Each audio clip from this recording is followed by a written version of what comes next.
까지 멈추지 않게 하옵소서라는 제목으로 하나님 말씀 전하겠습니다. 철수라는 아이가 있었는데요. 어느 날 아버지 어머니를 따라 처음으로 교회에 나가 예배를 드리게 되었답니다. 그리고 철수는 아버지 어머니 옆에서 예배를 드리면서 처음으로 아버지 어머니가 예배 시간에 기도하는 소리를 들었던 거죠. 뭐라고 기도하시나 귀 기울여 봤더니 아버지도 어머니도 이렇게 기도를 시작하더랍니다. 하나님 아버지 감사합니다. 그러자 철수도 그 기도 소리를, 어머니 아버지의 기도 소리를 듣고 자신도 따라서 기도합니다. 하나님 할아버지 감사합니다. 옆에서 듣고 있던 아버지가 이상히 여겨서 철수에게 말했어요. 얘야, 너도 하나님 아버지라고 해야 되는 거야. 철수가 되묻습니다. 이상하다. 그럼 하나님은 아빠한테도 아버지, 엄마한테도 아버지, 철수 나한테도 아버지인 거야? 물론이지. 그랬더니만 철수가 의젓한 목소리로 아버지에게 대답합니다. 알았어, 형. 우리에게 있어서 가족 간의 상하관계를 혈통으로 나타난 게 족보죠. 아버지, 할아버지, 또 내가 커서 자녀를 낳게 되면 또 자녀들. 우리의 혈통과 계통을 나타난 게 이 족보입니다. 그래서 부모가 누구인지, 형제자매가 누구인지, 그리고 내가 누구의 혈통을 따라 오늘 이 자리에 있게 됐는지를 나타내는 게 족보이죠. 이 족보가 이것을 나타내는 혈통과 가계의 이 관계를 나타내는 것 외에 또 다른 중요한 이유가 있을까요? 이 족보라는 것은 단순히 누가 누구를 낳고만의 문제가 있는 것이 아니라 여기에는 또 다른 중요한 의미와 목적이 담겨 있게 됩니다. 특별히 우리 성경에서 족보는 더 그렇습니다. 우리 성경에서는 아주 특별한 의미로 이 족보가 사용이 되어집니다. 오늘 그 대표적인 내용을 담고 있는 게 바로 오늘 우리 본문 역대기서에 있는 말씀이에요. 특별히 역대상 5장에 있는 말씀을 우리가 함께 읽었는데요. 역대상에 있는 말씀은 좀 우리가 새벽기도 시간을 통하여 성경 통독을 쭉 하는데 그것은 기록 시대순으로, 성경에 있는 순서가 아닌 기록 시대순으로 우리가 지금 성경을 따라서 쭉 읽고 있습니다. 그 중에서 우리 역대서는 지금 후반부에 읽게 되고 있는데요. 그만큼 역대상하, 역대서는 뒤늦게 나중에 기록된 역사서입니다. 우리 구약 성경을 구분할 때 보면 창세기, 출애굽기로부터 시작되는 모세오경이 있고요. 그 다음 여호수아서로부터 시작되는 사사기, 룻기, 사무엘상하, 열왕기상하, 역대기상하, 그리고 포로기 이후의 역사를 기록한 에스라, 느헤미야, 에스더까지 총 12권을 역사서라고 구분합니다. 그런데 이 역사서의 구분에서 역대상하, 에스라, 느헤미야, 에스더 이 부분은 그 앞에 있는 역사서, 여호수아부터 열왕기하까지 있는 역사서와 조금 구분이 돼요. 어떤 대표적인 구분이냐? 기록된 시기가 달라요. 어떻게 다르느냐? 역대상, 역대하 이하부터는 언제 이스라엘 역사를 기록하느냐? 바벨론 포로, 70년 바벨론 포로 이후 유대 땅에 돌아오면서부터 이들이 역사를 기록합니다. 특별히 역대기서는 바벨론 포로 이후로부터 거꾸로 올라서 역사, 왕들의 역사, 다윗 왕 이후의 역사를 기록했기 때문에 그 시대순으로 기록했던 똑같은 내용과 사건을 다루고 있던 열왕기서와는 많이 좀 결이 달라요. 내용도 조금씩 다르기도 하고 중요한 특징 몇 가지 가운데 차이가 있기도 합니다.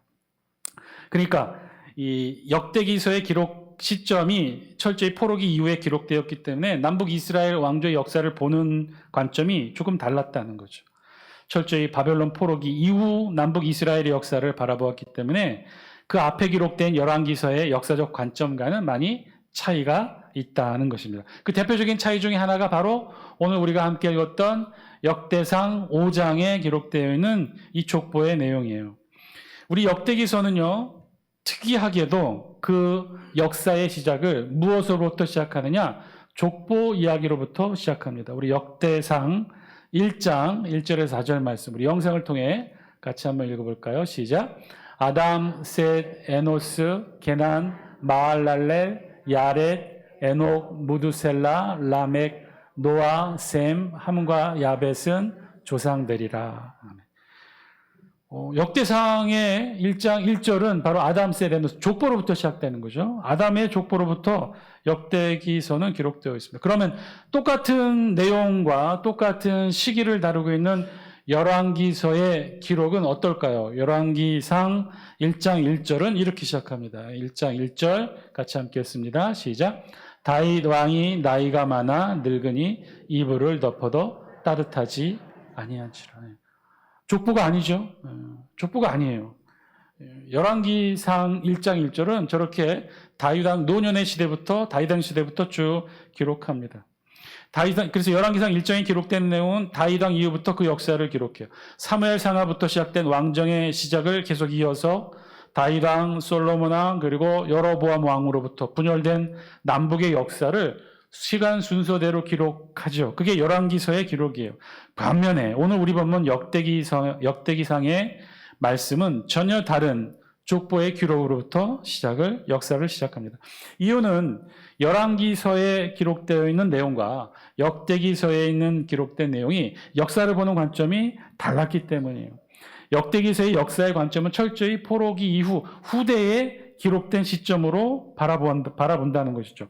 70년간 바벨론 포로로 지내다가 이제 다시 유대 땅으로 돌아와서 새로운 이스라엘을 재건하게 되는데 그렇게 다시 돌아오게 된 이들 자신의 정체성은 누구이고 자신의 혈통은 누구인지를 먼저 기록할 필요가 있었던 거죠. 그래서 역대기서를 기록할 때 제일 먼저 1장 1절에 1장부터 족보를 기록합니다. 그래서 언제까지 기록하느냐? 9장까지, 1장부터 9장까지 굉장히 긴 족보, 아담으로부터 시작해서 자신들이 오늘날 이르기까지의 모든 족보를 다 기록해요. 70년 만에 포로에서 자신들이 돌아왔는데 자신들이 누구인지 어떤 혈통에 따른지를 먼저 알고 기록할 필요가 있었던 거죠. 왜냐하면 성경에서 족보라는 것은요, 그냥 누가 누구를 낳고 부모가 누군가를 알려주는 것 이상의 의미가 있는데 그 의미는 어떤 것이냐? 자신들의 신분을 증명하는 법적 증서의 역할을 했어요. 오늘날 저와 여러분들이 대한민국 국민임을 드러내는 법적 증명하는 서류는 뭐가 있죠? 주민등록증이 있고 서류로는 어떤 게 있죠? 우리 동사무소나 군청 민원실에 가면 뭘 띱니까? 주민등록 등본을 띄잖아요. 그런 역할을 하는 게 성경에서의 족보예요. 그러니까 70년 동안 바벨론 이방의 땅에 포로로 되어 있었는데 70년, 10년이면 강산도 변한다고 했는데 70년이면 7번 강산이 변할 그런 긴 시간 아닙니까? 그런 긴 시간 동안에 이들의 신앙은 순수하게 잘 지켰는지, 혈통은 잘 지켰는지, 이들의 피에 이방인의 피는 없었는지를 증명해주고 알려주는 건 족보라는 거죠. 그래서 족보가 중요했어요. 역대기서를 기록할 때 제일 먼저 족보를 그래서 기록하게 된 거죠. 우리 성경에 이 족보를 기록한 내용이 그렇게 많지 않아요. 신구약 성경 통틀어서 족보를 기록한 부분은 총 5군데 있습니다. 신약에는 복음서에 있어요. 마태복음과 누가복음에 각각 예수 그리스도를 중심으로 한 족보를 순서대로 혹은 역순으로 기록하고 있어요. 신약에는 딱 한 번 족보가 기록됩니다. 근데 나머지 구약에 4번의 족보가 기록되어 있는데 제일 처음에 기록된 건 창세기에 그 족보가 기록되죠. 그리고 두 번째 족보가 기록된, 구약성경에 기록된 족보가 기록된 거는 역대기서. 오늘 우리 본문에 읽고 있었던 역대상 1장에서 9장까지가 구약성경의 두 번째 족보가 기록된 내용입니다. 그리고 세 번째는 룻기에 예수 그리스도의 혈통 짧은 족보가 기록되고 있고요. 마지막 네 번째 구약에서 기록된 족보는 에스라와 느헤미야서에 거기도 역시 변동된 내용만 짧게 기록하고 있어요. 그러니까 가장 많은 구약의 족보의 내용을 기록한 본문은 이 창세기와 역대기서가 유일합니다. 그러니까 보통 신약을 기준으로 보면 족보는 한 번 기록돼요. 여러분 족보라는 게 뭔가요? 그 한 번 기록되면 그것을 잘 유지하고 관리하는 것이 목적이지 수시로 수정하고 바꾸어가면서 여러 번 기록하는 게 족보가 아니죠. 그러니까 족보는 한 번 기록하는 것으로 사실 충분했어요. 신약의 기준으로 한다면 마태복음과 누가복음 한 번 기록하는 게 맞아요. 그런데 구약에는 무려 4번에 걸쳐서 기록됩니다.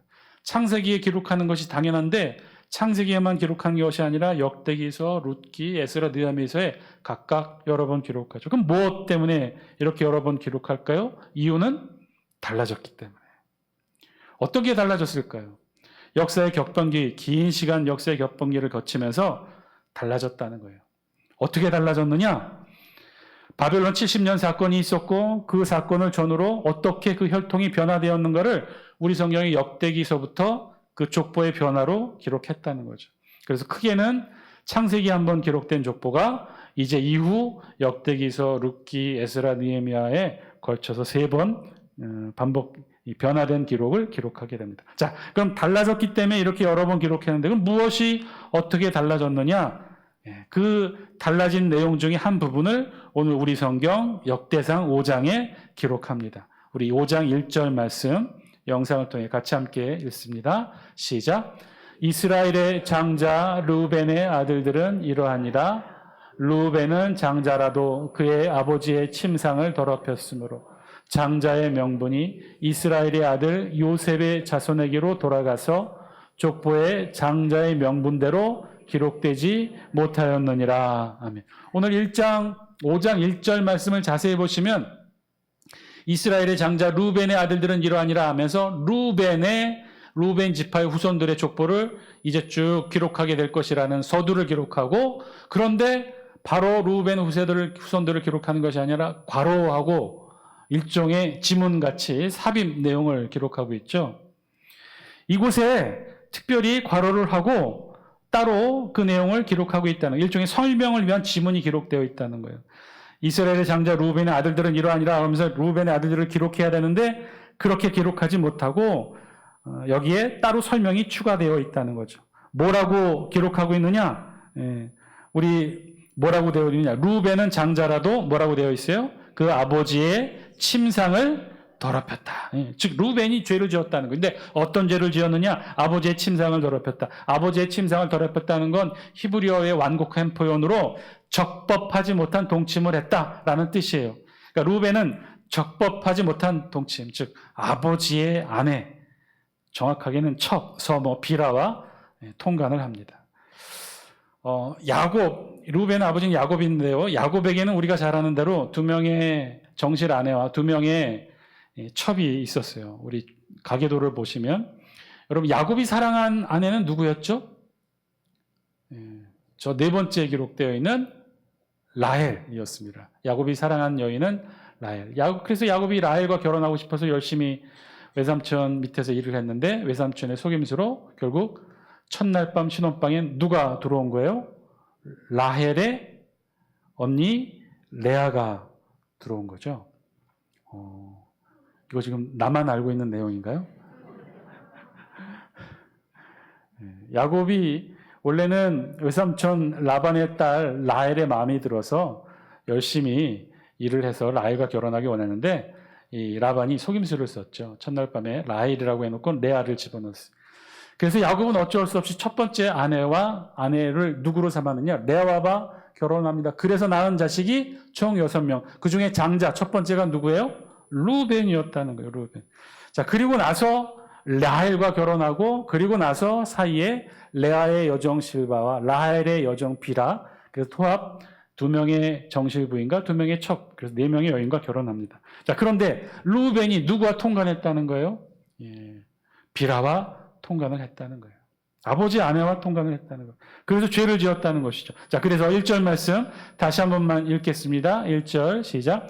이스라엘의 장자 르우벤의 아들들은 이러하니라. 르우벤은 장자라도 그의 아버지의 침상을 더럽혔으므로 장자의 명분이 이스라엘의 아들 요셉의 자손에게로 돌아가서 족보의 장자의 명분대로 기록되지 못하였느니라. 그래서 마지막에 뭐라고 기록되어 있어요? 르우벤에 대해서 족보의 장자의 명분대로 기록되지 못하였다. 그래서 지금 설명하고 있는 거예요. 장자의 명분대로 르우벤이 장자의 명분대로 기록하지 못하였다는 거예요. 자, 그러면 장자의 명분대로 족보에 기록되려면 어떻게 해야 될까요? 장자들은 어떻게 족보에 특별히 표시를 하나요? 별표라도 치나요? 아니면 밑줄이라도 긋나요? 어떻게 장자임을 표시하죠? 족보에? 족보 안 봐서 잘 모르시죠? 우리 족보에 장자가 제일 먼저 기록됩니까? 아니면 제일 나중에 장자의 이름이 기록됩니까? 제일 먼저 기록되는 거죠. 그러니까 장자의 명분대로 기록된다는 것은 르우벤이 그럼 제일 먼저 기록되어야 맞다는 것이죠. 그런데 우리 성경에 보니까 이 르우벤이 제일 먼저 기록되지 못했다는 거예요. 제일 첫 번째로 기록되지 못했다는 거예요. 그래서 우리 1절의 마지막에 르우벤은 장자의 명분대로 기록되지 못했다는 거예요. 그 이유는 르우벤이 죄를 지었기 때문에. 그러면 왜 르우벤이 장자의 명분대로 제일 첫 번째로 기록되지 못했느냐? 우리 역대상의 1장 1절은 아담의 족보로부터 시작해서 1장 전체는 아브라함의 후손들이 기록됩니다. 그리고 2장 1절에 들어서서는 야곱의 12아들의 이름을 기록하면서 이제 야곱의 족보를 쭉 기록하죠. 우리 영상을 통해 역대상 2장 1절과 2절 말씀 우리 같이 함께 읽습니다. 시작. 이스라엘의 아들은 이러하니 르우벤과 시므온과 레위와 유다와 이사갈과 스불론과 단과 요셉과 베냐민과 납달리와 갓과 아셀이더라.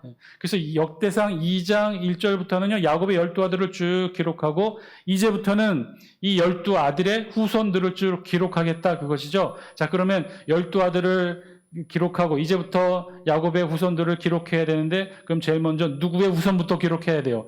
2장 3절부터는 누구의 후손부터 기록이 되어야 맞는 거죠? 누구의 후손이요?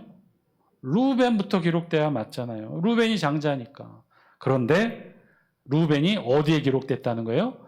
역대상 2장 3절에 기록된 게 아니라 역대상 5장에 기록되어 있다는 거예요. 실제로 그러면 2장 3절에는 누가 기록되어 있을까? 우리 다 함께 영상을 통해 역대상 2장 3절 같이 읽습니다. 시작. 유다의 아들은 에루와 오난과 세라. 예, 여기까지 읽겠습니다.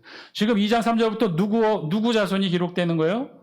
유다의 자손이 기록되는 거예요. 르우벤이 기록될 자리에 지금 유다가 기록됩니다. 실제로 역대상 2장부터 4장까지는요. 유다 지파의 후손들과 그리고 시므온 지파의 후손들이 먼저 기록이 돼요. 그리고 나서 5장에 비로소 르우벤의 후손이 기록되는 거죠. 그래서 우리 성경은 친절하게 왜 이렇게 순서가 바뀌었는지, 장자임에도 르우벤이 먼저 기록되지 못하고 5장에 나중에 기록되게 되는지 그 이유를 2장 1절에 그래서 설명해 놓은 거예요. 왜 그런 거예요? 르우벤이 죄를 지어서. 어떤 죄? 아버지의 침상을 더럽히는 죄를 지어서. 그래서 어떻게 됐다? 장자의 명분을 잃어버렸다는 거예요. 그래서 장자의 명분대로 제일 첫 번째 그 이름이 그의 후손들이 기록되지 못했다는 거예요. 그래서 역대상을 기록하면서 족보를 기록한 이유가 있다는 거예요. 달라졌다는 거예요. 변화가 있었다는 거예요. 그 변화는 어디 있느냐? 야곱의 12아들 중에 장자의 명분이 뒤바뀌었다는 거예요. 자, 그렇게 달라진 족보의 내용을 우리 성경 역대기서가 기록을 합니다. 그러면 장자가 달라졌는데 바뀌었다면 그러면 누가 장자가 되었다는 거예요? 1절 우리 다시 한번 보여주실래요? 1절 후반절 밑에서 두 번째 줄 뭐라고 그랬어요? 이스라엘의 아들 요셉의 자손에게로 돌아가서 족보에 장자의 명분대로 기록되지 못하였느냐. 그러니까 세 번째 줄 보시면 침상을 더럽혔으므로 장자의 명분이 누구에게로 돌아간 거예요? 이스라엘의 아들 요셉의 자손에게로 돌아갔다. 즉 장자의 명분이 르우벤에게서 빼앗겨서 누구에게로 돌아갔다는 거예요? 요셉에게로 돌아갔다. 그럼 왜 요셉이 장자가 됐을까요? 우리가 잘 아는 대로 요셉은 형제들의 질투로 애굽으로 팔려가게 되죠. 그런데 이것이 하나님의 섭리가 되어서 커다란 이 야곱 가문의 구원의 역사를 이루는 커다란 사건이 되죠. 애굽으로 간 요셉은 총리 대신이 되고 그리고 가뭄으로 굶어 죽게 되어 있던 야곱 자신의 형제들의 식구들을 다 불러오게 됩니다. 그리고 야곱과 형제들은 애굽에서 번성하게 되죠. 그래서 야곱의 12아들이 이후 이스라엘의 12지파가 됩니다. 자, 그때 야곱은 창세기 49장에 이르려면 마지막에 애굽 땅에서 죽게 되면서 자신의 12아들을 불러놓고 하나하나 다 이름 불러가며 축복합니다. 그런데 49장에 12아들을 축복하면서 그 전에 미리 48장 후반부에 따로 누군가를 불러요. 누구를 불렀겠어요? 요셉을 부릅니다. 요셉을 부르는데 요셉만 부르는 게 아니라 요셉의 아들 에브라임과 므낫세도 같이 불러요. 그래 놓고 하나님께 이 야곱이 누구를 축복하느냐? 요셉을 축복하는 게 아니라 요셉의 두 아들 에브라임과 므낫세를 먼저 축복해요.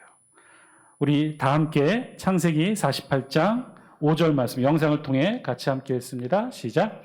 내가 애굽으로 와서 내게 이르기 전에 애굽에서 내가 낳은 두 아들 에브라임과 므낫세는 내 것이라.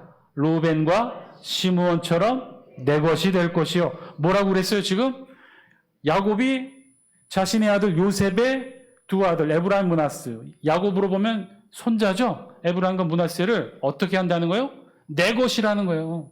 즉 내 아들로 삼겠다는 거예요. 지금 창세기 48장 5절에서 야곱은요 지금 특별한 선언을 하는데, 그것은 요셉의 두 아들, 자신의 손자 에브라임 므낫세를 자신의 아들로 입적하겠다는 거예요. 누구 대신에? 요셉 대신에 요셉의 두 아들을 자신의 아들로 삼겠다는 거예요. 그러면 야곱의 아들은 총 몇 명이 돼요? 예, 몇 명이 되는 거죠? 예, 14명이라 하시는 분은 없네요. 일부 때는 14명이라 하시는 분들이 계시는데 14명이 아닌 거예요. 왜요?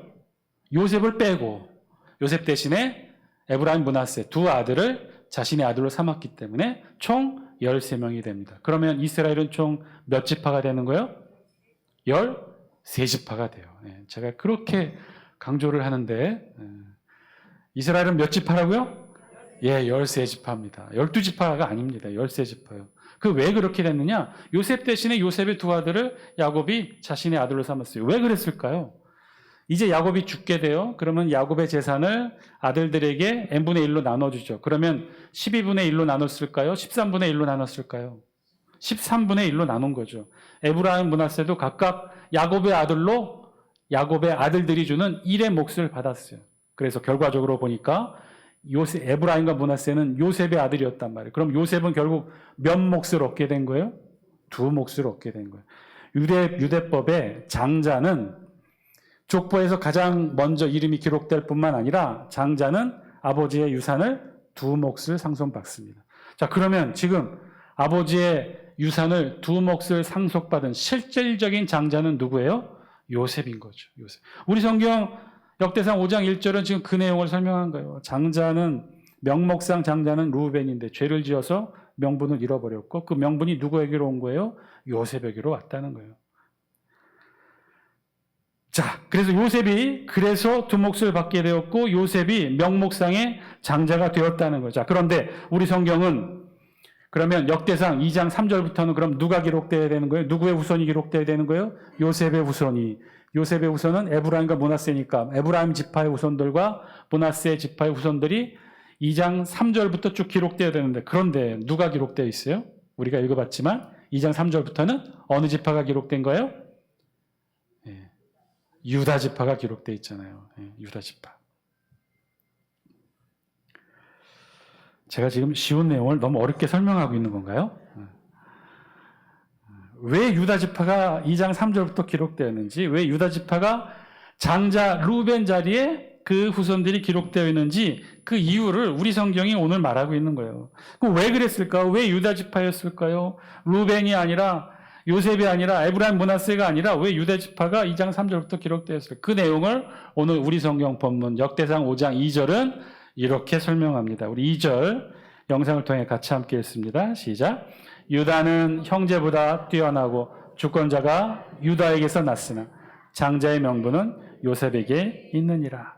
이 이야기는 거꾸로 말하면 장자의 명분, 그 실질적인 장자의 명목상의 장자는 루벤이지만 실질적인 장자의 명분, 2몫을 받은 장자의 명분은 요셉에게 있으나 주권자가 어디서 나왔다는 거예요?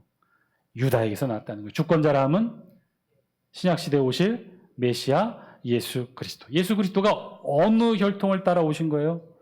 루벤도 아니고 에브라임도 아니고 므낫세도 아닌 유다 지파 혈통을 따라 예수 그리스도가 오신 거예요. 왜 명목상의 장자 루벤이 아니고 왜 실질적인 장자 요셉이 아닌 왜 유다의 지파에서 예수 그리스도의 혈통이 오게 되는지, 왜 주권자가 거기서 나왔는지를 오늘 우리 성경이 설명한 거예요. 그 이유는 뭐라고요? 유다가 어떻다고요? 우리 2절 다시 한번 보여줄래요? 그 이유가 뭐라고요? 유다가 형제보다 뛰어났다는 거예요. 형제보다 뛰어났다. 유다가 형제보다 뛰어났다는 거예요. 그러면 진짜 질문, 왜 유다가 형제보다 뛰어났을까요? 어떻게 뛰어났길래 명목상의 장자 루벤도 제치고 실질적인 장자 요셉도 제치면서 어떻게 신학적 장자로 주권자가 유다 혈통을 통해서 나오게 되었는지, 도대체 유다가 어떻게 뛰어나게 됐는지. 안타깝게도 우리 성경은 그 사실을 자세하게는 설명하고 있지 않아요. 그저 간단하게 오늘 말씀이 다예요. 유다가 다른 형제보다 뛰어났다. 사랑하는 장수교 성도 여러분, 오늘 하나님께서 우리에게 주시는 하나님의 음성, 저와 여러분들이 들을 수 있게 되길 바랍니다. 하나님은요, 오늘 말씀을 통해 우리에게 이렇게 말씀하시는 줄 모르겠어요. 루벤이 아니라는 거죠. 요셉도 아니라는 거예요. 유다이어야 한다는 거예요. 이것은 곧 이 시대를 살아간 우리 신앙의 모습에 있어서 아주 중요한 말씀을 하고 있어요. 실질적인 장자라도, 명목적인 장자라도 유다처럼 다른 형제보다 뛰어나야, 더 열심히 있어야 유다의 영광, 주권자가 유다의 혈통에서 나오는 유다의 영광을 누릴 수 있다는 거예요. 그럼 도대체 유다의 뛰어남이란 무엇일까요? 유다가 뛰어나다고 했는데 우리 성경은 그래서 루벤도 아니고 요셉도 아니고 유다라고 했는데 유다가 뛰어난 것이 무엇일까요?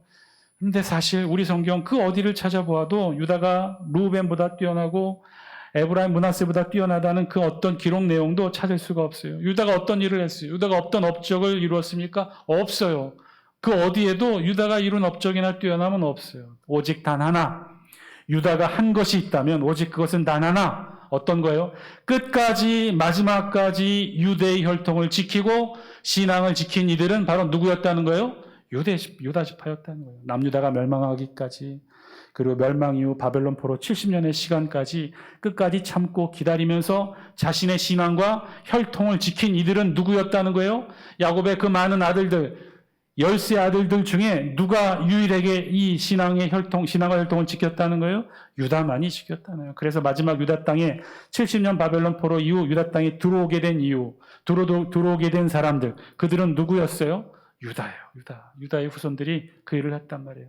다시 예루살렘을 재건하고 예루살렘 성전을 중축하고, 그래서 신약 시대에 메시아 예수 그리스도를 기다렸던 이들은 다름이 아닌, 루벤이 아닌, 에브라임과 므낫세가 아닌 유다의 후손들이었다는 거예요. 사랑하는 장수교 성도 여러분, 오늘 하나님께서 우리에게 주시는 말씀, 그 말씀은요, 마지막까지, 끝까지 최선을 다하라는 말씀인 줄 믿습니다. 여러분 멈추지 마시기 바랍니다. 이만큼 하면 되었겠지, 이 정도면 되었겠지, 그래서 멈추거나 그만두지 마시기 바랍니다. 루벤에서 멈추지 마시고 요셉에서 멈추지 마세요. 어디까지 가요? 유다까지 가야 돼요. 유다의 영광까지 나아가시는 여러분 되시기를 주의 이름으로 간절히 축원드립니다. 여러분, 우리의 신앙, 전에도 말씀드렸다시피 비유한다면 자전거와 같아요.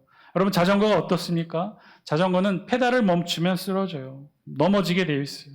우리의 신앙도 그렇다는 거예요. 여러분 멈추지 마세요. 멈추면 쓰러집니다. 우리 신앙이 그렇다는 거예요. 쓰러지면 빼앗긴다는 거예요. 루벤의 영광도 요셉의 영광도 다 멈추어서 빼앗기게 되었다는 거예요. 멈추면 잃어버리게 된다는 거예요.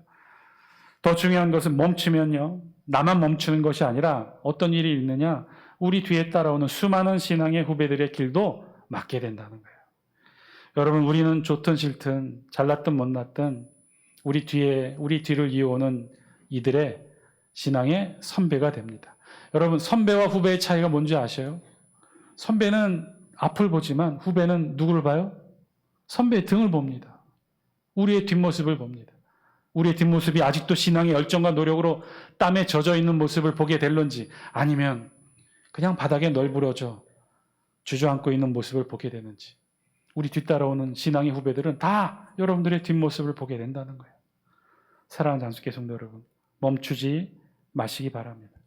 끝까지, 마지막까지 유다처럼 최선을 다하시기 바랍니다. 유다가 다른 형제보다 뛰어났다고 했던 건 다른 것 없어요. 유다가 다른 형제들보다 능력이 좋았거나 힘이 좋았거나 더 큰 업적을 이룬 거 하나도 없어요. 오직 한 것이 있다면 단 하나, 끝까지 마지막까지 신앙과 혈통을 지켜낸 것. 오늘 우리 성경 11절에서 16절까지는요, 갓 자손에 대해서 기록하고 있어요. 갓 자손은요, 우리가 알고 있는 대로 요단 동편 땅을 차지한 지파였어요. 루벤, 갓, 므낫세 반지파가 요단 동편 땅을 차지합니다. 요단 동편 땅은 서편보다도 더 비옥한 평야지대가 많이 있었다고 했어요. 그곳 좋은 땅 갓 자손이 차지했어요. 그 갓 자손의 이름을 오늘 우리 성경 12절에 보면 이렇게 그들의 이름을 쭉 16절까지 기록합니다. 우리 12절만 영상을 통해 같이 함께 읽습니다. 시작.